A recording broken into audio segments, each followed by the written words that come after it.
जब John Kennedy US president के election के लिए कैंपेन कर रहे थे तब उन्होंने existing president Dwight D Eisenhower को इस बात के लिए बहुत क्रिटिसाइज किया था कि इनकी वजह से क्यूबा में रिवॉल्यूशन हो गया और फिडेल कास्ट्रो पावर में आ गए, एक ऐसे लीडर जो सोवियत यूनियन के ज़्यादा फेवर में थे और यूनाइटेड स्टेट्स के विरोधी थे। ये वो टाइम था जब अमेरिकन जनता के मन में ये परसेप्शन था कि वर्ल्ड वॉर 2 खत्म होने के बाद अमेरिकन प्रेसिडेंट हैरी ट्रूमन ने दुनिया भर में कम्युनिज्म के स्प्रेड को रोकने के लिए कुछ कदम उठाए। पर उनके बाद जब ड्वाइट आइजनहावर प्रेसिडेंट बने तो उन्होंने कम्युनिज्म को रोकने के लिए, उसको टैकल करने के लिए कुछ किया नहीं खास।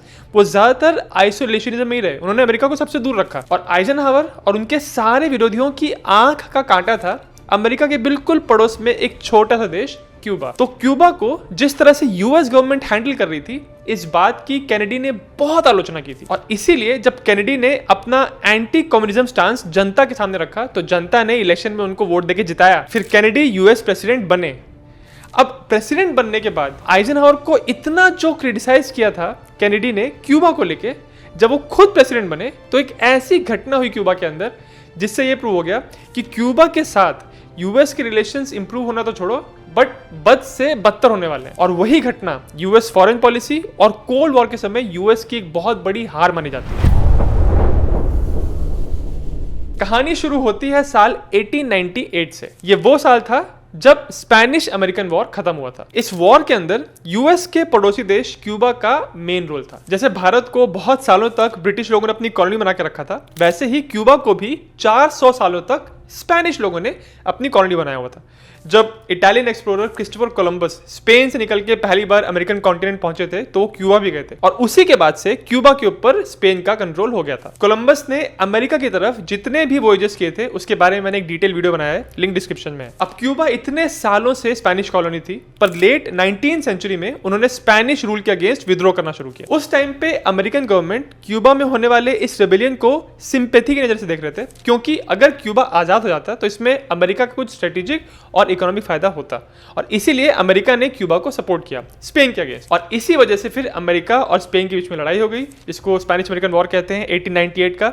ये अप्रैल में शुरू हुआ था और 4 महीने बाद अगस्त में खत्म हो गया। इसमें अमेरिका की जीत हुई और इसी के बाद क्यूबा को स्पेन से आजादी मिल गई। अब ये ऑब्वियस सी बात है कि अमेरिका ने क्यूबा की इतनी हेल्प की थी इस रेबेलियन में, तो जब क्यूबा की पहली बार सरकार बनी तो वो अमेरिका की गवर्नमेंट के प्रति बहुत सिंपैथेटिक थी, उनके लिए वफादार थी। 1952 में बैटिस्टा ज़ाल्दीवार नाम के पॉलिटिशियन क्यूबा के प्रेसिडेंट बने और ये भी यूएस के प्रति बहुत वफादार थे। परंतु समस्या ये थी कि क्यूबा के अंदर ये एक डिक्टेटर की तरह राज चला रहे थे। सरकार के अंदर बहुत करप्शन था, जनता नाखुश थी, पर यूएस के साथ इनके रिलेशंस चकाचक बने हुए थे। अब अगर इंटरनेशनल पर्सपेक्टिव से देखा जाए तो यूएस के लिए बहुत एम्बैरेसिंग और बहुत ही डिफिकल्ट सिचुएशन थी, क्योंकि जिस लीडर को सपोर्ट कर रहे थे, बैक कर रहे थे, वो ऐसे करप्ट माना जा रहा था और उसकी लीडरशिप के अंदर जनता बहुत नाखुश थी। तो इसीलिए अब इस डिक्टेटर के अगेंस्ट क्यूबा के अंदर एक रेबेलियन उठने लगा और इस रेबेलियन को लीड कर रहे थे फिडेल कास्ट्रो। साल 1959 में फिडेल कास्ट्रो ने इनको पावर से हटा दिया और खुद क्यूबा के प्रीमियर बन गए। अब शुरू में तो फिडेल कास्ट्रो ने ऐसा बयान दिया था कि वो यूएस के साथ अच्छे रिलेशंस मेंटेन करेंगे, पर धीरे धीरे उनकी दोस्ती सोवियत यूनियन के साथ ज्यादा बढ़ने लगी और ये बात यूएस के लिए एक बहुत बड़ी समस्या बन गई थी, क्योंकि ये बात है 1959-60s की, जब कोल्ड वॉर यूनाइटेड स्टेट्स और सोवियत के बीच में अपनी पीक पे था, अपनी चरम सीमा पे था और यूएस से क्यूबा सिर्फ 150 किलोमीटर दूर था, यानी समझ लीजिए पुणे मुंबई का डिस्टेंस। तो इतने करीब आपके एक छोटा सा देश है जो कि आपके दुश्मन के साथ अगर बहुत ही दोस्ती कर रहा है तो ये आपके लिए प्रॉब्लम वाली बात हो सकती है। ऐसा यूएस की गवर्नमेंट सोच रही थी। तो 1960 में फिडेल कास्ट्रो ने ऑयल रिफाइनरीज, शुगर मिल्स और इलेक्ट्रिक यूटिलिटीज को नेशनलाइज कर दिया। ये उस टाइम के लिए यूएस के खिलाफ एक बड़ा एक्शन था क्यूबा के अंदर और इसका विरोध करते हुए उस समय के यूएस प्रेसिडेंट आइजनहावर ने क्यूबा के साथ सारे डिप्लोमेटिक रिलेशंस को तोड़ दिया। अब उस टाइम जॉन कैनेडी सिर्फ एक पॉलिटिकल लीडर थे और उन्होंने इस एक्शन की आलोचना की। उन्होंने कहा कि आपने डिप्लोमेटिक रिलेशंस तोड़ दिए, बट इतने से कुछ नहीं होता।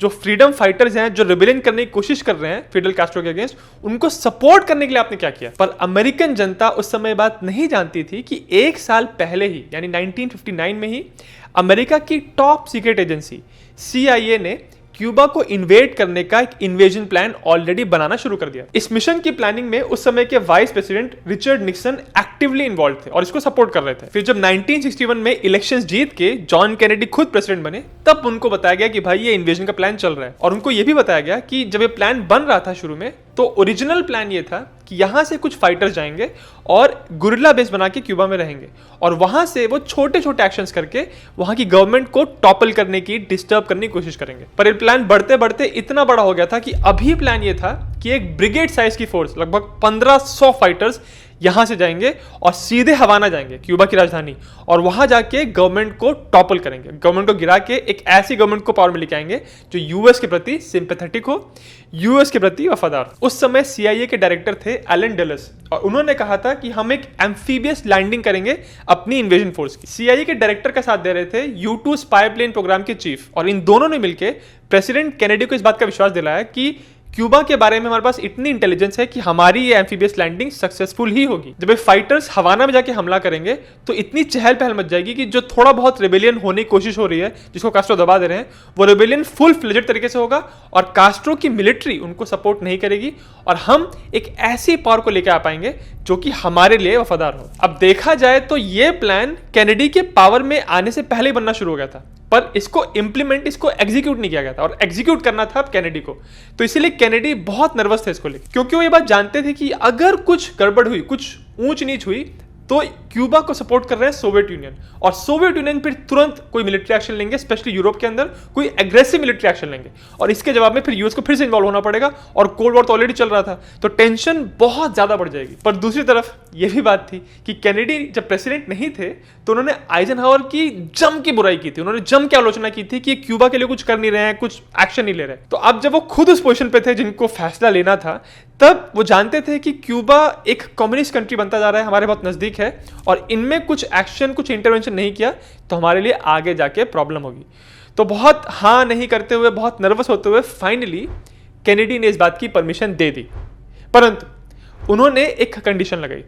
उन्होंने कहा कि किसी भी तरह से इसमें अमेरिकन इन्वॉल्वमेंट पता नहीं चलना चाहिए दुनिया को, और उन्होंने कहा कि अगर ये इन्वेजन फेल होता है, कुछ भी 19-20 होता है, तो अमेरिकन मिलिट्री इसमें इन्वॉल्व नहीं होगी, आपकी जो इन्वेडिंग फोर्स है उसकी हेल्प नहीं करेगी, क्योंकि अगर ऐसा हुआ तो सोवियत यूनियन इसको मिलिट्री एक्शन देख के रिटेलिएट करेंगे, और वो इस समय ये बात नहीं चाहते थे। सीआईए डायरेक्टर डलस ने कहा ओके, क्योंकि उनको लग रहा था कि कोई प्रॉब्लम ही नहीं होगी, यूएस मिलिट्री को इन्वॉल्व नहीं करना पड़ेगा, और वो ये भी जानते थे कि अगर प्रॉब्लम हुई तो केनेडी अभी तो मना कर रहे हैं, बट अगर इतनी बड़ी स्टेज पे प्रॉब्लम होगी तो केनेडी अपनी मिलिट्री को इन्वॉल्व कर ही लेंगे। जो 1500 क्यूबन एग्जाइल्स इस इन्वेजन फोर्स का पार्ट बन के जा रहे थे, उनकी लैंडिंग साइट थी क्यूबा के साउथ वेस्टर्न कोस्ट पे बे ऑफ पिग्स, इसीलिए इस ऑपरेशन को बे ऑफ पिग्स इन्वेजन कहा जाता है। 15 अप्रैल 1961, ये डेट याद रखिए, क्योंकि ये वो डेट थी जब इस इन्वेजन की स्टार्ट क्यूबा की कुछ बॉम्बिंग के साथ हुई। क्यूबा के 3 मिलिट्री बेसिस और कुछ एयरफील्ड्स पे अटैक किया गया। यहाँ पे ध्यान रखिए कि ये जो भी अटैक हो रहे थे क्यूबा के अंदर,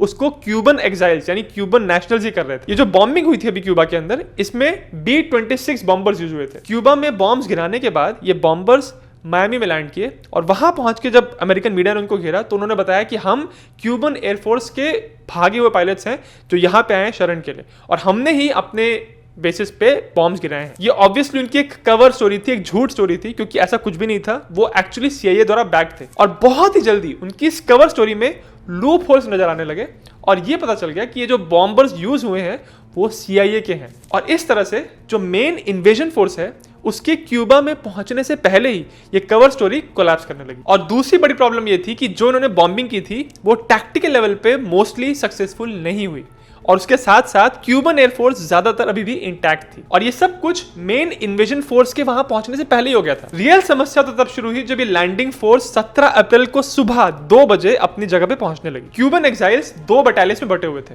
और ये बोट से उतर के बे ऑफ पिग्स में पहुंचे, और वहां पहुंच के उन्होंने देखा कि यहां पे जमीन दलदली है, इसका मतलब वो तेजी से बीच पे नहीं पहुंच पाएंगे।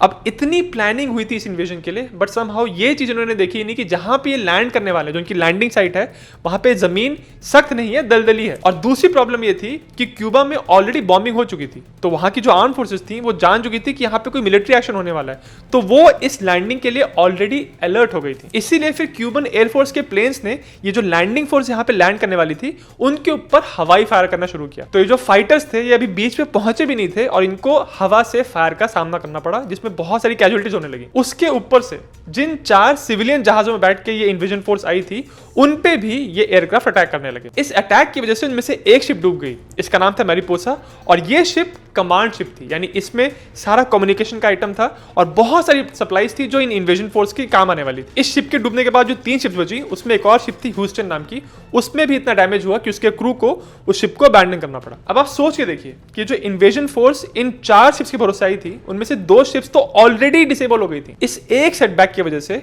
ये इन्वेजन फोर्स अपने बाकी बैकअप और सपोर्ट के साथ पूरी तरह से कट ऑफ हो गई। अब ये लोग ना तो आगे बढ़ पा रहे थे क्योंकि आगे से क्यूबन आर्मी आ रही थी, और पीछे हटने का सवाल ही नहीं था क्योंकि पीछे समुद्र था। और इसीलिए एम्फीबियस लैंडिंग्स, एम्फीबियस इन्वेजन्स बहुत ही कॉम्प्लिकेटेड होते हैं। जब भी आप किसी हॉस्टाइल टेरिटरी यानी एनिमी टेरिटरी को इन्वेड करते हो लैंड के रास्ते से, तो अगर आपकी इन्वेजन में कुछ प्रॉब्लम होती है, आगे कॉम्प्लिकेशंस आते हैं, तो एक ऑप्शन हमेशा होता है कि आप रिट्रीट कर सकते हो, पीछे हट सकते हो, चाहे टेम्परेरी क्यों ना हो, बट आपके पास पीछे हटने का ऑप्शन होता है। एम्फीबियस इन्वेजन्स में ये चीज बहुत प्रॉब्लमेटिक होती है क्योंकि अगर आपके आगे बढ़ने में कुछ प्रॉब्लम आती है तो पीछे हटने का ऑप्शन सिर्फ तब होता है जब आपकी जो शिप्स हैं जो आपको लेके आई हैं वो अपनी पोजीशंस पे बरकरार हैं, वो आपको सपोर्ट करने के लिए तैयार है। अगर आपको सपोर्ट करने वाली शिप्स किसी भी तरह से डैमेज होती हैं या डिसेबल हो जाती हैं तो आप पूरी तरह वहां स्ट्रैंड हो जाते हो, अपनी सप्लाई से, अपने सपोर्ट से कट ऑफ हो जाते हो। और इसीलिए एम्फीबियस लैंडिंग्स बहुत ही रिस्की ऑपरेशन होता है। एम्फीबियस लैंडिंग्स कैसे प्लान की जाती हैं, फिर इनका एग्जीक्यूशन कैसे होता है, सारी यूनिट्स में आपस में कोऑर्डिनेशन कैसे होता है, ये बहुत इंटरेस्टिंग है। इसके बारे में मैंने एक बुक पढ़ी थी, उसका लिंक मैं डिस्क्रिप्शन में डाल दूंगा। सेकंड वर्ल्ड वॉर के दौरान नॉर्मंडी की जो लैंडिंग सक्सेसफुल हुई थी इसके बारे में सब लोग जानते हैं, ऑपरेशन ओवरलॉर्ड, पर बहुत कम लोगों को इस बात का एहसास होता है कि एलाइड फोर्सेस ने नॉर्मंडी के पहले यानी 1944 के पहले भी एक बार यूरोप में एम्फीबियस लैंडिंग करने की कोशिश की थी और ये लैंडिंग्स नाकामयाब हुई थी। लैंडिंग्स ऑपरेशन ओवरलॉर्ड और नॉर्मंडी की लैंडिंग से कंपैरिजन में उतनी बड़ी नहीं थी, छोटी फोर्स थी, इसको डीएफ रेड कहते हैं। ये लैंडिंग्स फेल हुई थी और इसमें जितने सोल्जर्स इन्वॉल्व थे वो ज्यादातर या तो मारे गए थे या तो कैप्चर कर लिए गए। इसी तरह से बे ऑफ पिग्स में भी जब ये इन्वेडिंग फोर्स आगे बढ़ने में इनको तकलीफ होने लगी तो जो बीच में फोर्सेस पहुंच गई थी उनको फिर क्यूबन आर्मी ने इंगेज करना शुरू किया। अब क्यूबन आर्मी के पास टैंक्स थे, आर्टिलरी गन्स थी, इन्होंने उन सारी गन्स को लेके, उन टैंक्स को लेके इन बीचेस को घेर लिया और यहाँ पे शेलिंग करना शुरू किया। अब आप देखिए जो इन्वेडिंग फोर्स है ये आगे तो बढ़ नहीं सकती और पीछे भी नहीं हट सकती और इनको बस वहीं पे अपना पेरीमीटर बना के किसी तरह ये होप करना था कि कहीं ना कहीं से यूएस मिलिट्री या सीआईए इनकी हेल्प करे। अगले 72 घंटे तक बीचेस पे फायरिंग होती रही, शेलिंग होती रही और इसकी वजह से 114 फाइटर्स यहाँ मारे गए। कुछ फाइटर्स इस घेराव को तोड़ के यहाँ से निकलने में कामयाब हो गए थे और हिल्स में चले गए थे, पर ज्यादातर जो लैंडिंग फोर्स थी लगभग 1200 से ज्यादा फाइटर्स यहाँ कैप्चर कर लिए गए थे। और इस तरह बे ऑफ पिग्स इन्वेजन अमेरिका के लिए एक हार थी और एक बहुत बड़ा एम्बैरेसमेंट। कैनेडी ने जो कहा था कि वो यूएस मिलिट्री को भेज के सपोर्ट नहीं करेंगे इन्वेजन को, उस बात पे वो खरे उतरे, उन्होंने एक्चुअली मिलिट्री हेल्प नहीं भेजी।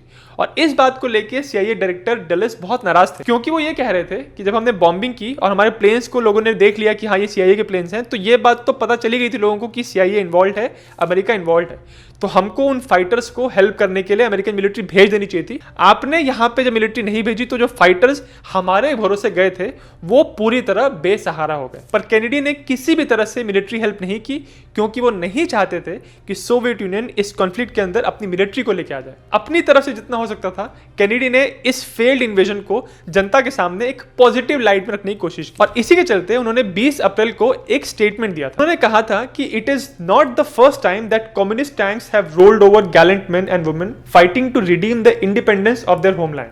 Nor is it by any means the final episode in the eternal struggle of liberty against tyranny anywhere on the face of the globe, including Cuba itself. इस failed invasion की वजह से America के अंदर Kennedy की बहुत आलोचना हुई। लोग ये कह रहे थे कि इतना क्रिटिसाइज करते थे आइजनहावर को और जब खुद इनके हाथ में पावर आई तो ये कुछ भी नहीं कर पाए। पर इस सबके बावजूद भी कैनेडी ने ओपनली इस बात के लिए सीआईए को कभी ब्लेम नहीं किया। शायद से वही सोच रहे थे कि सीआईए टॉप इंटेलिजेंस एजेंसी है यूएस की और अगर ऐसे ओपनली उनकी आलोचना कर दी, उनको क्रिटिसाइज कर दिया, उनको ब्लेम कर दिया तो जनता का विश्वास उठ जाएगा। इसी इंसिडेंट के बाद उन्होंने एक बहुत फेमस लाइन भी कही थी कि सक्सेस के सैकड़ों फादर होते हैं पर फेलियर हमेशा अनाथ होता है। बाद में प्राइवेटली कैनेडी ने डलेस को और उनके साथी जो यूट्यूब प्रोग्राम के चीफ थे उनको बुला के कहा कि आपकी वजह से ये हमारा प्लानिंग ठीक से नहीं हुआ और आपको अपनी सर्विस से बाहर निकलना पड़े। और उसी साल नवंबर के महीने में ये दोनों लोग अपनी सर्विस से बाहर हो गए। डलेस ने एक बार ये कहा था कि बे ऑफ पिग्स का फेल्ड इन्वेजन उनकी लाइफ का सबसे खराब दिन था। इनफैक्ट बाद में जब कैनेडी का असैसिनेशन हो गया था तो उसके इन्वेस्टिगेशन के लिए जो टीम बनी थी उसमें जब डलेस को भी रखने की बात की गई तो लोगों ने इस बात की आलोचना की थी कि उन्होंने कहा था कि ये ऑलरेडी कैनेडी को पसंद नहीं करते तो ये अनबायस्ड तरीके से अपना इन्वेस्टिगेशन नहीं करेंगे। तो अगर ओवरऑल देखा जाए और कैनेडी की बात की जाए तो उन्होंने बे ऑफ पिग्स इन्वेजन के समय तो अपने एडवाइजर्स की बात मानी, पर अगले ही साल 1962 में एक और बड़ी समस्या, इससे बहुत ज्यादा बड़ी समस्या खड़ी हुई जब सोवियत यूनियन और यूनाइटेड स्टेट्स एक तरह से न्यूक्लियर वॉरफेयर के बिल्कुल नजदीक पहुंच चुके थे। और तब भी उनके बहुत सारे एडवाइजर्स ने कैनेडी को इस बात की सलाह दी थी कि हमको मिलिट्री इंगेजमेंट करना चाहिए, सोवियत यूनियन के साथ लड़ाई कर लेनी चाहिए। पर उस टाइम कैनेडी इस बात पे बिल्कुल डटे रहे कि वो कोई भी मिलिट्री एक्शन नहीं करेंगे। तो कैनेडी और सोवियत यूनियन की तरफ से निकिता क्रुश्चेव की लीडरशिप और उनकी सही सोच की वजह से न्यूक्लियर वॉर नहीं हुआ। ये जो बहुत टेंशन का माहौल था 1962 के अक्टूबर के महीने में, इसको अक्टूबर क्राइसिस या क्यूबन मिसाइल क्राइसिस भी कहते हैं। इसके बारे में मैंने एक डिटेल वीडियो बनाया है, लिंक डिस्क्रिप्शन में है। और अगर आपको ये वीडियो अच्छा लगा तो मेरे चैनल जिज्ञासियम को सब्सक्राइब जरूर करें।